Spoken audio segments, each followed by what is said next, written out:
À Baalbek, le Hezbollah sur la défensive. Ce sera un vote local à dimension régionale. La circonscription de Baalbek-Hermel, dans le nord-est du Liban, est l'une de celles où le résultat des élections législatives, organisées dimanche 6 mai, sera scruté à la loupe, à l'intérieur comme à l'extérieur du pays du Cèdre. Enjeu de la consultation dans cette région à majorité chiite, savoir si le Hezbollah et ses alliés y conserveront la totalité des 10 sièges en jeu, 6 pour les chiites, 2 pour les sunnites et 2 pour les chrétiens. Compte tenu de l'escalade en cours au Moyen-Orient, entre partisans et adversaires de l'Iran, un recul ou un maintien du mouvement chiite, bras armé de la République islamique au Levant, engagé militairement en Syrie, aura une résonance extra-libanaise.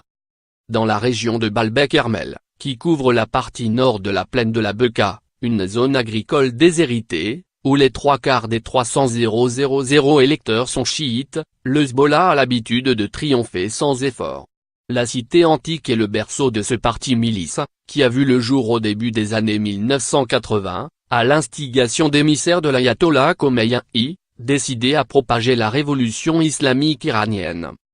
Lors des législatives de 2009, grâce au mode de scrutin majoritaire, les 10 postes de députés étaient revenus à des cadres du Hezbollah, des candidats cooptés par ses soins ou des membres de formations amies comme le parti chiite Amal, dirigé par Nabi Berri, chef du Parlement.